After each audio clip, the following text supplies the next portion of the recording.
All right, so let's start first off with the drivers. What's driving this electricity growth? Because that's what we're talking about, okay? And I have a slide a little bit later on from ExxonMobil. I pay a lot of attention to what ExxonMobil says because they're actually in, more probably than what government forecasts say, because ExxonMobil is actually, they're in business, right? They're trying to make, there are economic consequences to the decisions they make that are direct. But they're saying an 80% increase in global electricity demand by 2050, which is a staggering number when you consider how big the electric system is. And that means a lot of investment. And that's really what we're talking about here. Artificial intelligence related data center demand. This is happening in real time. It's not a pie in the sky thing. These things they're contracts being signed. Dominion Energy, a company I'll talk about in a minute, they have 40 gigawatts of contracts in various stages of being signed. Yes, sir.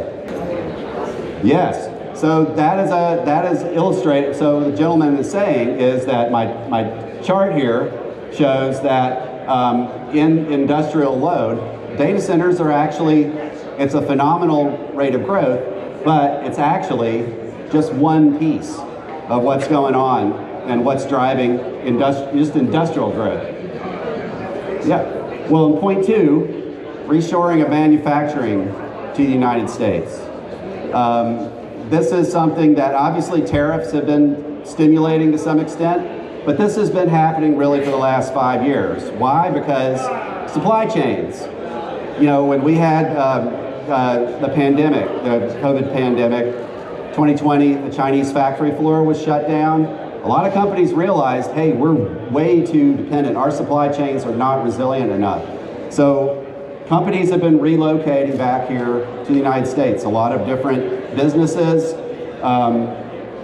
and that is driving demand for electricity. And you can, if you look in a little bit more careful there on that chart, you'll see other things happening as well. Electrification of industry and transportation. This is a really big thing. In ExxonMobil's 2050 projection, they have a very aggressive, actually, total for electrification, electric transportation. That's built into their forecast, which is pretty robust for oil and gas. So we're going to have robust demand for oil and gas, but this is also a driver of electricity demand. So you can see residential, commercial, that's a pretty flat thing there, but that leaves a lot of room for upsizing as well. Population growth, and then the last thing, I think Entergy Corporation. I don't know how many of you might be familiar with that name. It's a utility based in New Orleans. It also has all the Gulf Coast area, and so it's right there in the epicenter of LNG. It's in the epicenter of companies moving to Texas and so forth. All these things driving industrial demand, and they're saying industrial demand growth 12 to 13% a year. So this morning I introduced that figure, but another way to think about that is they're basically saying that their industrial load is going to double in the next little bit over 5 years. So again, these are pretty phenomenal numbers. AI is very important.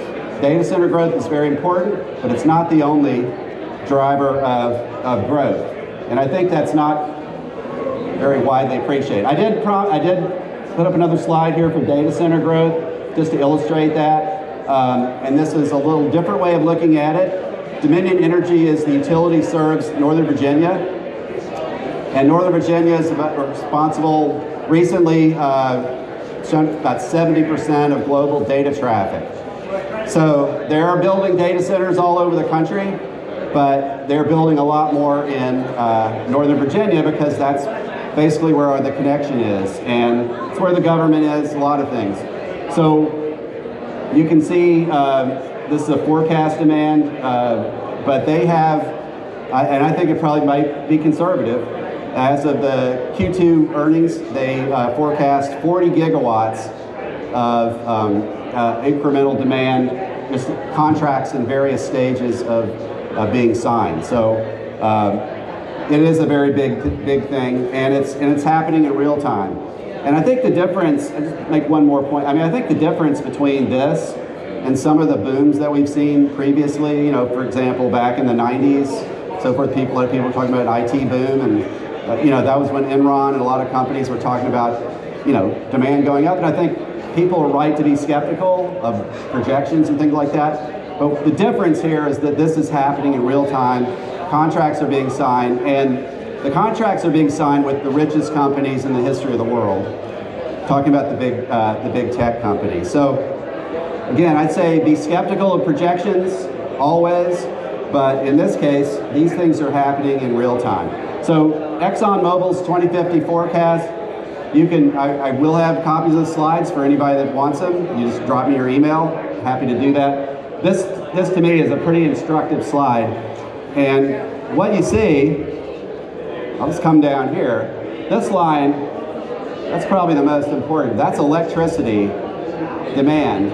And they're saying 80% or an 80% increase in global electricity demand. So again, pretty fantastic. I tend to take ExxonMobil's, again, forecast pretty seriously because, again, they put their money where their mouth is. Now, there are other aspects of this. One thing is that they also project a quadrupling of wind and solar's demand or its share of global primary energy sources, and that's pretty huge. And that's a pretty big opportunity for actually a pretty small and shrinking number of companies because we had a huge shakeout in this business in the last 4 years. But look at that red line there, natural gas. So natural gas goes hand in hand with that. In fact, natural gas, 40% and rising share of U.S. primary energy demand. So a lot of primary energy demand, and it's kind of an all of the above world.